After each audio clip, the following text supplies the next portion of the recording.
Hi, everybody, and welcome to the newest episode of the HubSpot Agency Expert webinar series. I'm absolutely delighted to be joined on the line today by Jody Sutter. Jody is a new business expert with over 20 years of experience running business development teams for agencies large and small and spanning a diverse list of disciplines. They've included OMD, Havas Media, and the VIA agency. Jody is currently the owner of the Sutter Company, which is thesuttercompany.com. The Sutter Company is a consultancy that specializes in working with leadership at small ad agencies.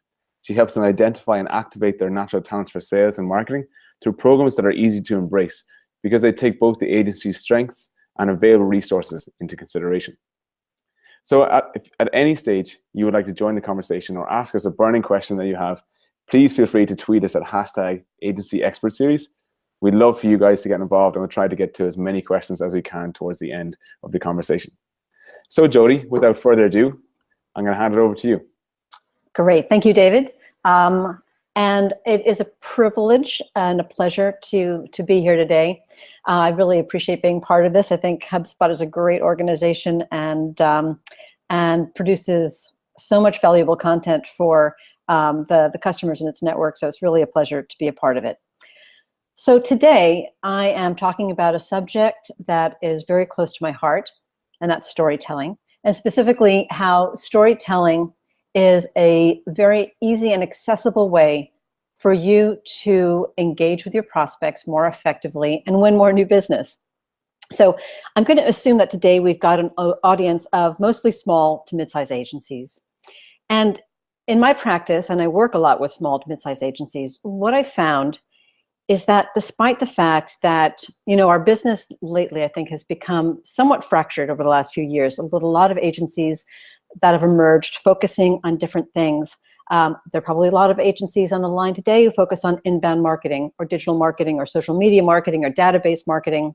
But despite that fracturing, the new business challenges that you guys face, they remain remarkably the same. And that's because advertising in almost all its forms is not about making widgets. It's not about a physical thing. So think about it. What's your output? Except in rare cases, it's not something physical that you can pick up and show to a prospect and then say, look, mine is bigger and stronger and faster and shinier.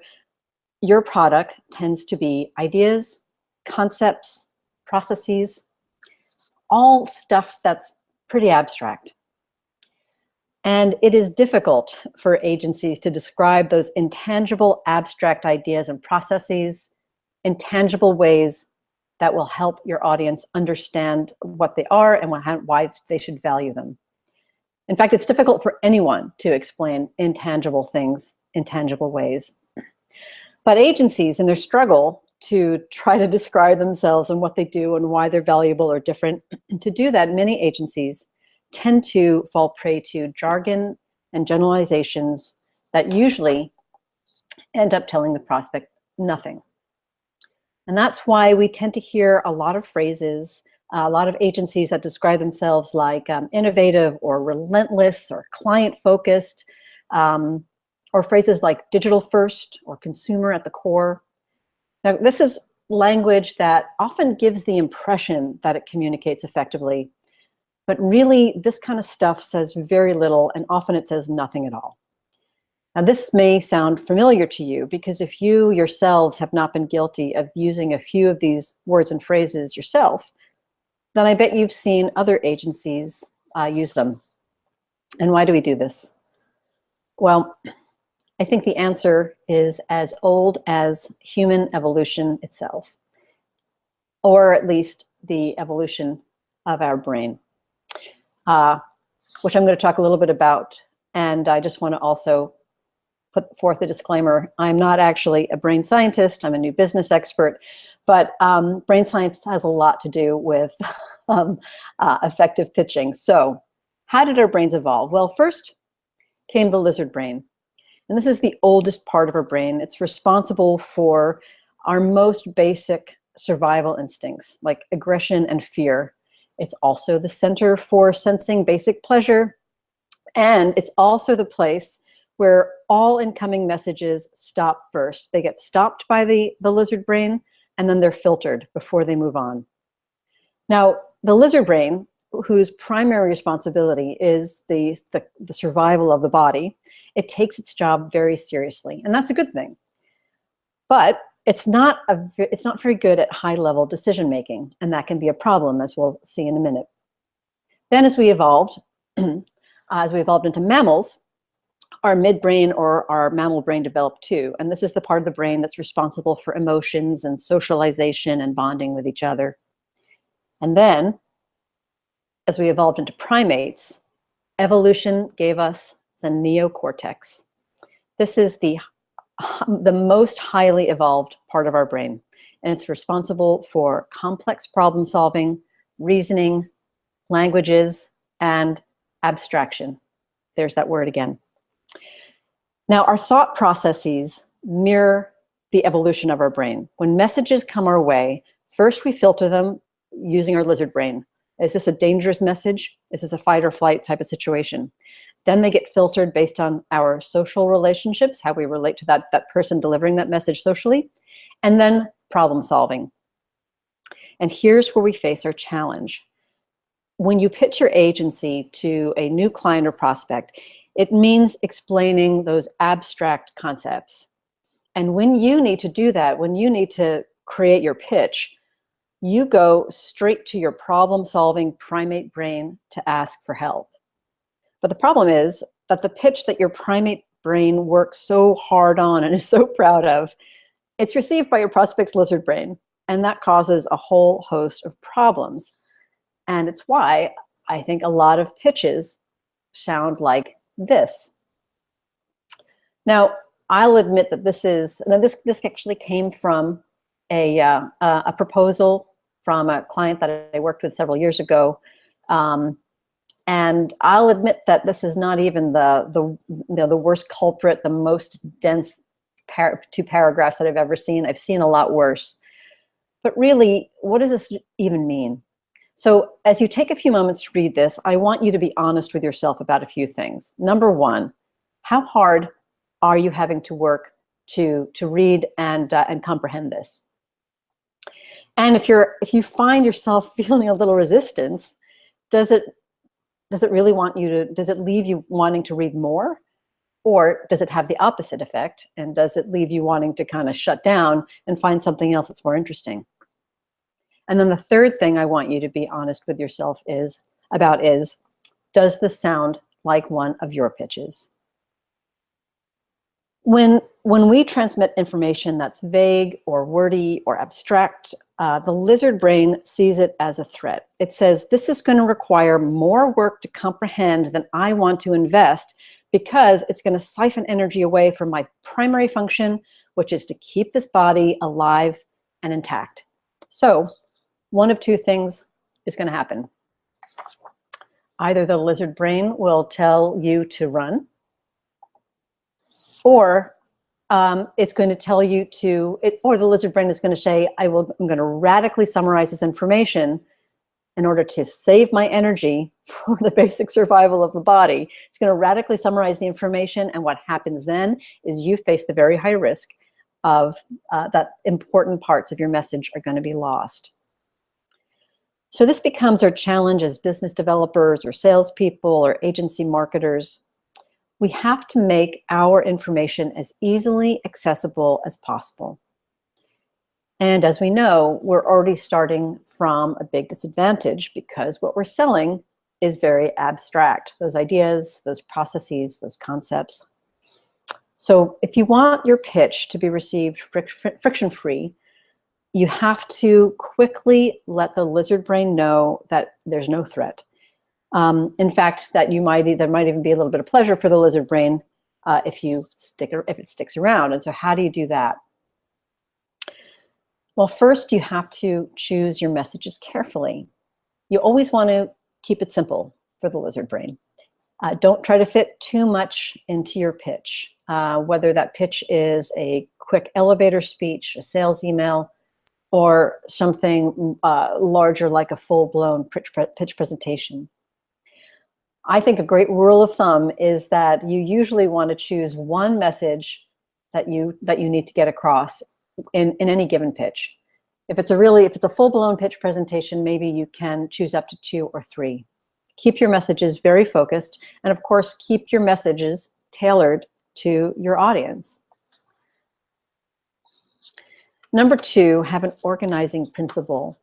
And I think this is especially true for larger, more complex pitches, like a presentation or like an RFP response. Now, these organizing principles can be as simple as beginning, middle, and end, very linear organizing principle. Or if you are pitching specific solutions to a client, you might be pitching them with an organizing principle that says, here's some near-term solutions, midterm, and long-term solutions. Or it could even be pricing, cheap, moderately priced, expensive. And then number 3, you want to create an emotional connection. You want to get that lizard brain comfortable and passive so that your messages have a chance to get to the next level and appeal to the mammal brain, the part of the brain that rules social connections. So I wanted to give you now a recent example of how not creating an emotional connection can result in missed opportunities. I did some work recently with a small PR firm in the northeastern US. The CEO is a woman, and she's been in business for a long time. She has a great roster of clients. She has very strong word of mouth. She's based in a small city, so the people that she works with locally, they know her. They know her reputation. She's confident about the quality of work she delivers and what kinds of clients she serves best. She's starting from a great position. Recently, she had the opportunity to pitch a national organization whose mission it is to promote women-owned businesses. This was a government-issued RFP, so it also had a lot of requirements and hoops to jump through. And what I find with those types of RFPs is when you get into that really detailed stuff, it's very easy to focus on the details, the hoops that the client is asking you to jump through, and take your focus off the more emotional storytelling, the guidelines, these 3 guidelines that you have to remember when you're putting a pitch together for your client. Now, she thought she had an excellent chance to win this business. And frankly, based on the agency's experience and its capabilities, I agreed with her. But they lost. They didn't get the business. Someone else did. And since it was a government RFP, the organization had to be very transparent about why her agency didn't win the business. So, which was great, because I think we often don't get that type of honest, frank feedback from our clients or from our prospects when we don't win the pitch. But this time she did, and it wasn't good.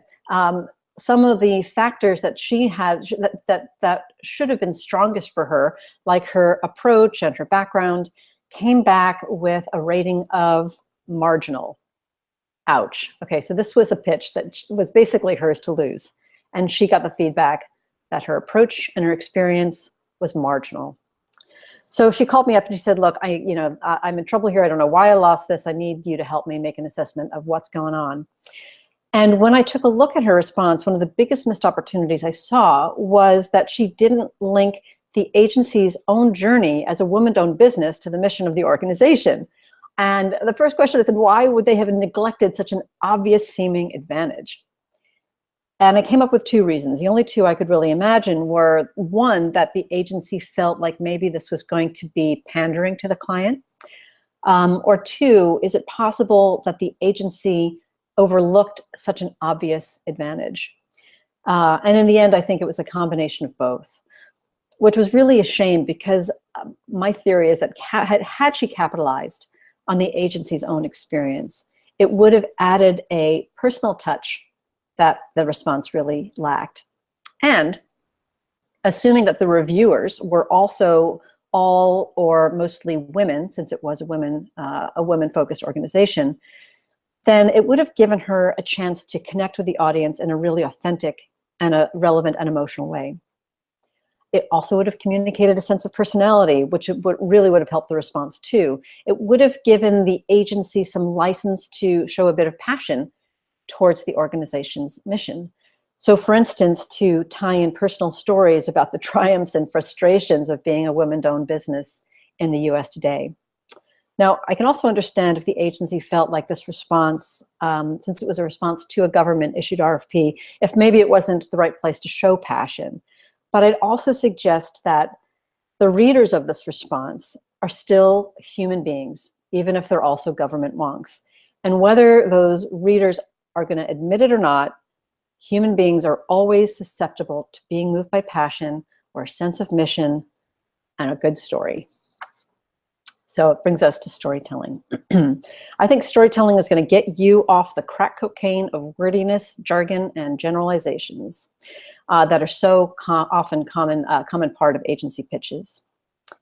It's also going to help you transform those abstract descriptions that you struggle with about who you are and what you do into something tangible and relatable to the audience. The bottom line is that stories go down easy in a way that bullet points and facts and figures simply don't. So let's talk a little bit about storytelling. We've been relying on this thing, storytelling, to make sense of our confusing, complex, and contradictory world almost for as long as we've had a brain, for as long as we've used cave paintings to express ourselves. And there's lots of scientific research that's been done recently that shows that when our brains act differently when we interact or we hear or read a story. Our brains actually fire up in certain ways, and we do something subconsciously, and that is we seek to relate the stuff in that story to our own experience, and that creates an emotional connection. So, what makes a good story? Well, number one, may seem kind of obvious, every good story has a beginning, a middle, and an end. Every story has a protagonist, and that's someone or something or a group of individuals that propel the story forward. There's always something at stake. So it could be money, it could be love, it could be the preservation of the human race. And there are always surprises and setbacks. And these are events that draw us in and make us root for a particular outcome. So I'm going to get a little more like story geeky on you here. And let's talk about how these work on a classic story arc. What are those points on the story arc that make a good story? Well, first of all, every story is this interplay between struggle and triumph over the course of a period of time. It starts out with stasis, where essentially things have been relatively the same for an extended period of time. And then that stasis is broken by some kind of trigger event. And that trigger event then propels the protagonists forward. And the protagonists then move into their quest stage, where essentially they're actually looking to try to regain that stasis that was lost by the trigger event. And during the quest, they are going to meet a series of surprises and setbacks. And then they're going to get to a point where they have to make a critical choice. And usually that choice is going to be a difficult choice. And usually that choice will result in their world never really being the same again. And that critical choice continues to propel the protagonist forward, and you continue to experience surprises and setbacks. And it leads then to the moment of highest tension, that climactic moment of the story. From there, we go to the moment of reversal, when the protagonist or protagonists realize that because of the quest, they may be fundamentally changed, and yet they've also, they may be fundamentally the same, and yet they've also changed in some deeper way, maybe spiritually or psychically. And then the story is, if it's a good story, is tied up in a nice little bow at the end, resolved, whether happy ending or sad ending. It's resolved in some way that's satisfying to the reader or the viewer. So this is pretty abstract, and as we've already established, abstract things are harder to understand. So I'm going to make this a little more tangible for you by showing you how this works with a story that I think we're all going to be familiar with, and that is the movie version of The Wizard of Oz. So think about Dorothy in Kansas. She's living her humdrum life, and she's wishing she could explore beyond her backyard.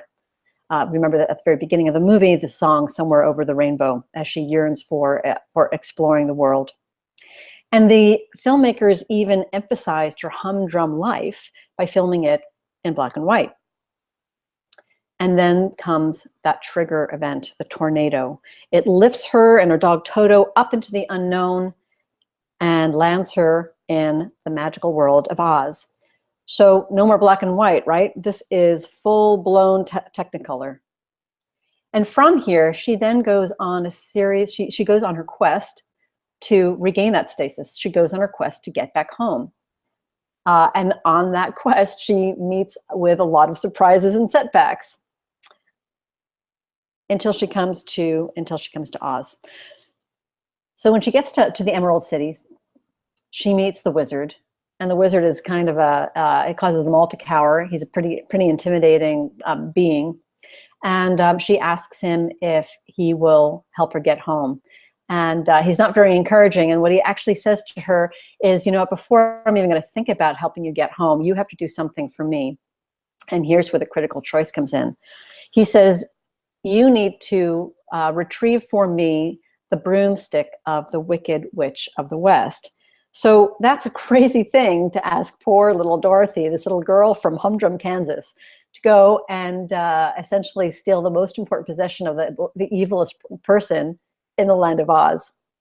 But Dorothy does have a choice. So she could decide that the Emerald City isn't such a bad place after all. Maybe she'd like to stick around. But of course she doesn't. She decides that in order to get home, she has to go. She has to accept the challenge. And so she goes on her way. And it's not an easy trip, of course. And after some additional terrifying surprises and setbacks, including flying monkeys and death threats, Dorothy and her friends all find them captured. And after the witch says sadistically to Dorothy that she is going to see her friends and her dog die, so the witch takes a torch and starts to light the scarecrow. So Dorothy, of course, her instant reaction is to try to save her friend. She takes a bucket of water to put out the scarecrow, and of course the water also douses the Wicked Witch. And as we all know, the Wicked Witch perishes. She melts. Ding dong, the witch is dead.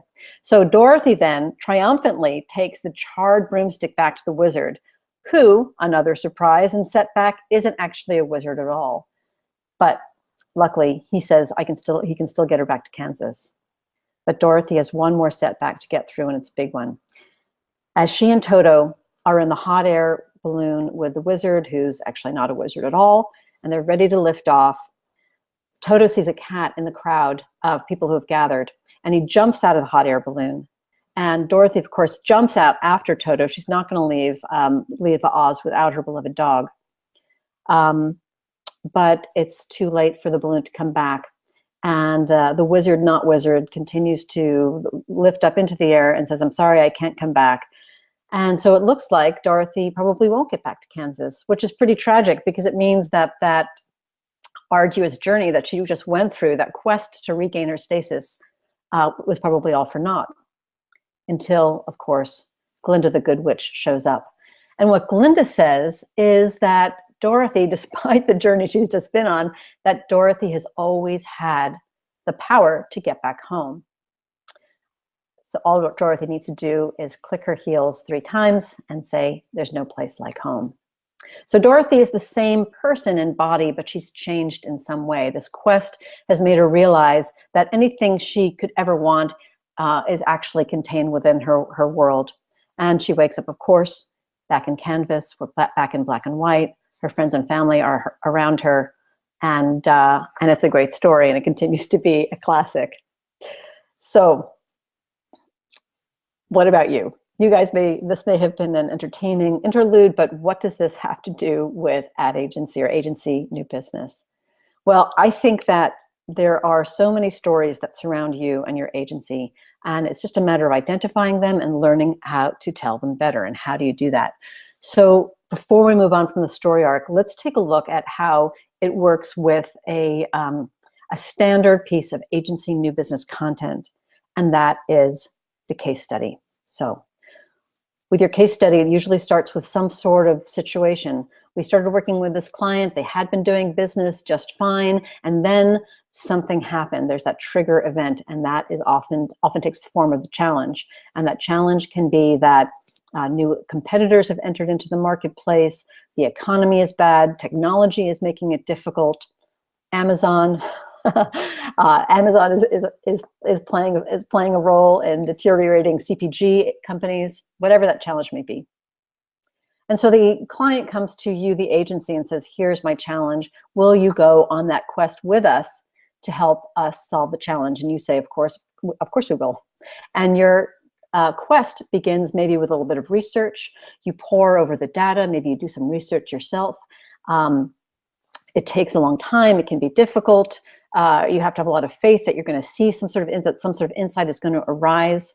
And out of that insight maybe comes that big idea. And it's risky. You got to present that big idea to your client. Will they like it? Will they not? And then from there, let's say they love it. You still then have to actually produce it, right? So then you go into creative development. And maybe that's a bit of a setback because you've just presented this fabulous big idea that is, probably going to be impossible to produce. Maybe because you have no budget, or maybe because it's relying on new technology that isn't very tested. So you go back into your quest, your creative development, the execution of the assets for this campaign, and then the big day, the campaign launch. And then we go into that moment of reversal, and that's again back with the story of Dorothy. That's when she realized that while she's still the same person, she doesn't really need to go beyond her own backyard to find everything she needs in life. So this moment of reversal can be a little bit tricky in these types of case studies, but it's so important. And I think that ideally your moment of reversal is when you can point to some kind of shift, ideally at your client or at your own agency. So what kind of shift might that be? Well, that maybe is, that shift can take the form of, say, let's go back to that idea of a new technology. You've pitched this idea of relying on a new technology for this campaign, and your client has resisted. It's a scary thing, it's untested, maybe it's expensive, but you've managed to be persuasive enough and you've managed to overcome those setbacks and have them agree to do it. And let's say that it was wildly successful, and it was so successful that perhaps the client can't quite understand how they could have lived without that technology before. So there's some shift at the client. Because of the good work that you did, they have now fundamentally changed because they're probably always going to use this technology in the near future for their campaigns. Or maybe it's a shift at your agency. How has your agency changed, grown, or evolved as a result of working with this client?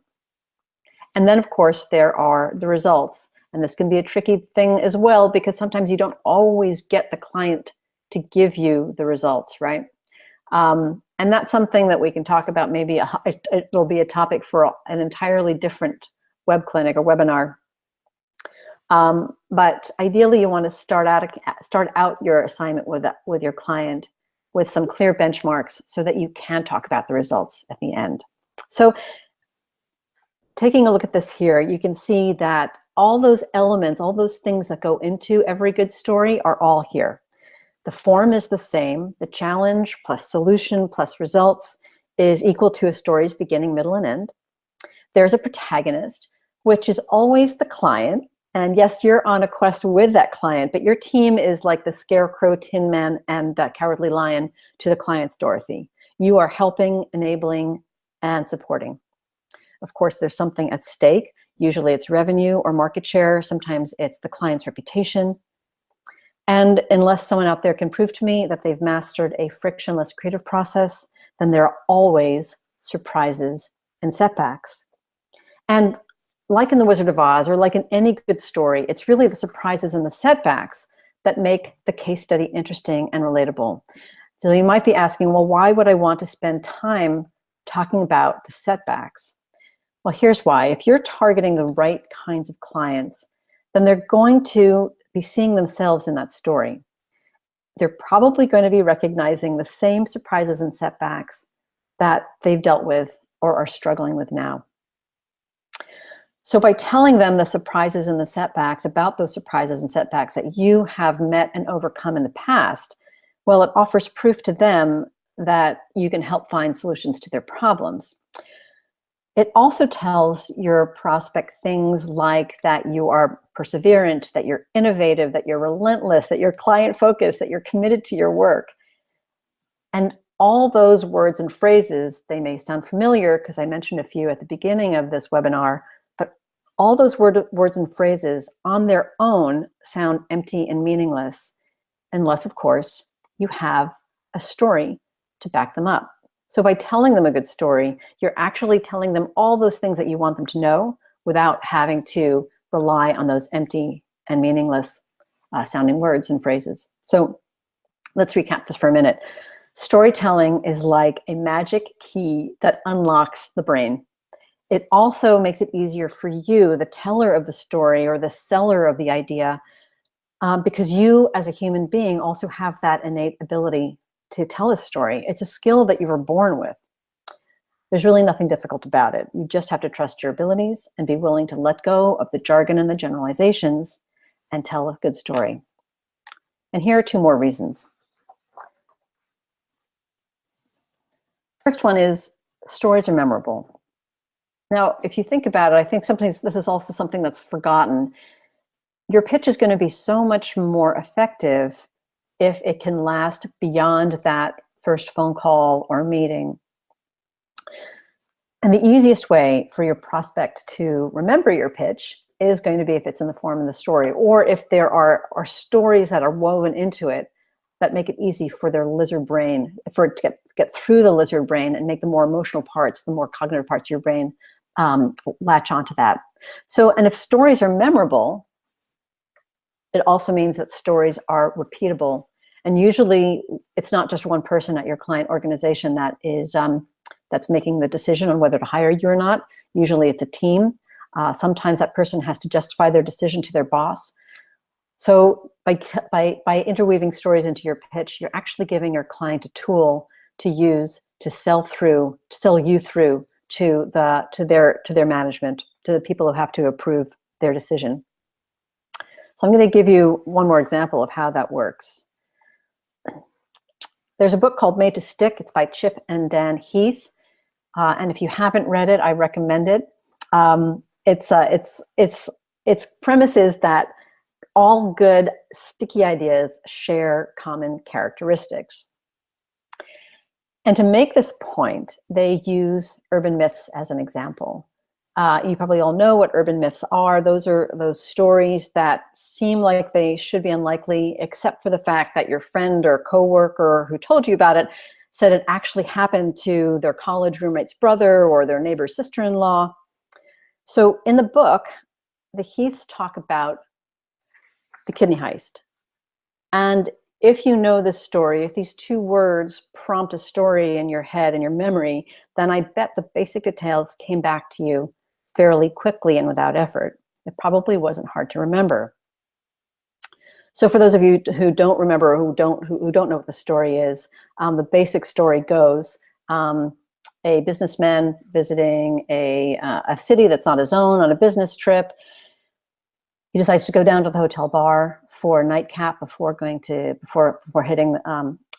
bed, and he's sitting at the bar. Maybe he's texting with his wife or checking his email. And this beautiful woman sits near him and strikes up a friendly conversation and offers to buy him a drink. And he thinks, oh, you know, what the heck? It's not that late. She's kind of pretty. She's entertaining. So he accepts the drink. And the next thing he knows, he's waking up in a bathtub filled with ice. And scrawled on the mirror above the sink in red lipstick, it says, "Don't panic. An ambulance is on its way. Your kidney has been stolen." So if you're familiar with the story, you may have heard it with different variations, but typically it always has the common elements of the drug drink, the ice-filled bathtub, and the fact that the person's kidney has been stolen. It's memorable, right? And to be fair, because it's memorable, because it's filled with a lot of lurid details that we human beings love, but don't always have a place in a new business pitch. but I think you can still use the basic storytelling principles on which those urban myths rely to make your pitch memorable and repeatable. And I'm going to bring back these two sentences, and just so we can make a quick comparison. And again, you could say it's not fair because Kidney Heist is such a lurid story, but how memorable are you? Just remember that a confused mind always says no. A confused mind is ruled by the lizard brain, and it does one of three things. When something is boring, the lizard brain says ignore it. When something seems dangerous, the lizard brain says fight or run. And when something is complicated, it says, I'm going to radically summarize this information, which will inevitably cause information to be lost. And then the lizard brain is going to pass it on in severely weakened and truncated form.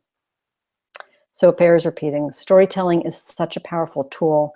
It makes it easy for your prospects to understand what makes you valuable. It makes it easy for them to relate to you and to remember and to repeat to others what they liked about you and why they want to hire you.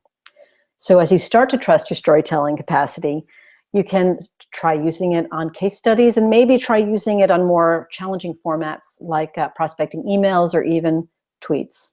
And trust me, if all the elements of a good story can be packed into 140 characters or less, and if you don't believe me, I'm going to leave you with this final story. And it's about Ernest Hemingway. Hemingway once bet that he could write a 6-word story that could make people cry. The wager was $10, which Hemingway won with the following: for sale, baby shoes, never worn. Now, I hope your stories will never be as tragic as that, but they can make a similar impact. So trust your innate ability to connect with your prospects, who are, after all, other human beings who just want to hear a good story. So I hope that you guys got a lot out of this today. I think that this is all very doable on your own, but if this is something that's intriguing to you and you're not quite sure how to transform your sales and marketing messaging, then I welcome you to contact me. We can set up a quick 10 or 15-minute phone call, and we can explore ways that maybe I can help you out. Or there might be some things that I can answer right now. Absolutely. Fantastic. Thanks so much for that brilliant presentation, Jody. I'm sure our listeners will agree. And I must say, it was definitely one of the most enjoyable presentations we've had on the series. It was, thank you. It was really, really great to listen to. And I'm sure there's a lot of kind of actionable and helpful kind of insights that you shared that our listeners can go away and apply to their own marketing efforts. So yeah, now is the time for anybody who has any further burning questions to tweet us and ask us at #AgencyExpertSeries. Any questions that you might have for myself or Jody, and we can try and get to them before we finish. I have a couple here, Jody, if you want to get cracking. Sure. Yeah. Great. So the first one is about stories and how do we know if our stories are compelling? What advice did you have there? Well, how do we know? Well, first of all, I think this is where I think the trust has to come in. If you are able to check the boxes, and if you can look at your stories like your case studies, and you can see if all those elements are there, does it have a clear beginning, middle, and end? In other words, is there a linear form that draws people through? Is there an organizing principle that makes that lizard brain feel comfortable? Is there a protagonist? Are you clearly stating what your client's challenge is? Are you showing them are you being honest about the surprises and setbacks? So if all those elements are there, and you can even go back to the story arc. And by the way, I'd be happy to make this presentation available to anyone who wants to send me an email. I'll give it to them. Can you start to plot those points on the story arc onto your case study, for example, or agency history or team bio? So I guess my point is, if your case study, for instance, can pass that test of those essential elements and the points on the story arc, then you've got a compelling story. And that's where you have to just trust that it's there. Great. That sounds good. So the second question I have here is a scenario. So, for example, say I join a marketing agency and I'm new to the agency. Okay. My predecessor has left some work on my desk, and I've inherited a lot of stuff that sounds very like the tone of that agency paragraph that you shared at the beginning. Right. Yeah. Where would you say that I should start to make that better? What advice would you have for someone like me? Yeah. So the first thing I would do is really take a big step back, because sometimes I think one of the basic foundational things that you also need in place in order to tell a good story is a strong positioning. And often agencies don't have that either. So the first thing to do is to take a step back and say, is the agency already being clear about what it does, what it offers, and who it serves best? And if the answer is no, then you got to figure that out first. And if the answer is yes, then that also provides you that sort of that basic filter through which you can take a look at that marketing material. And probably what you want to do is prioritize things. So I think, I would argue the case study is probably one of the most important pieces of new business content that is used, that can effectively be used to convert clients. So maybe you want to start with the top 5 to 10 case studies that you use regularly. But you also want to take a look at your agency history. Take a look at those core messaging, those core things that you're using to describe your agency. The other thing that you want to try to do, and it does take a little bit of time, so I won't pretend that this is something that's an easy fix or something you can do in a day, but make sure then that story is told consistently. So it's fantastic to go through and rewrite your case studies, the ones that you use most frequently and the ones that are most effective, to include some storytelling elements, but then make sure that, well, first of all, make sure that the case studies that you include, say, in your proposals are consistent with the case studies that you're showing on your website. And then make sure you don't neglect all the other messaging that surrounds your sales efforts, so that you don't want to pair a really strong case study with a really lackluster agency description or agency history. Great. Thanks so much, Jody. So the third question we have here is from Mammal, who is sending greetings from Serbia. Hello. And Mariad is wondering about the sincerity of stories and how to, I suppose, come across as sincere and make sure that you are driving home your point of your story while coming across sincere and making it come across not fake. So I think that goes back to the trust element that you've already spoken about. What advice would you have about sincerity in stories? It's remarkably similar to what I had said. Is if those elements are there, I think where stories are inauthentic is when stories aren't true. So if they're true to you, then it's going to be a good story. A lot of times I think, especially in, I'm just going to use like a pitch presentation when you've got maybe half an hour, 60 minutes to sit down in front of a client.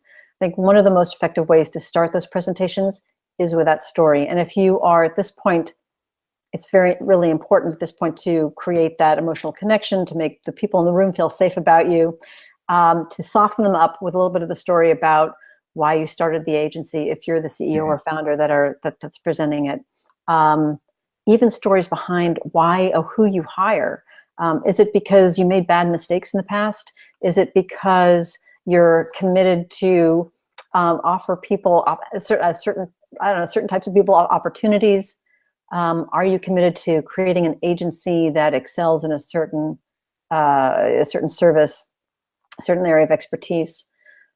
So I think it's the authenticity, or the compelling stories come from authenticity. And I guess going back to what I'd said, don't shy away from exploring some of those setbacks. Some of those things that you may want to hide are things that you probably actually want to showcase. Some of those things that make you a little vulnerable.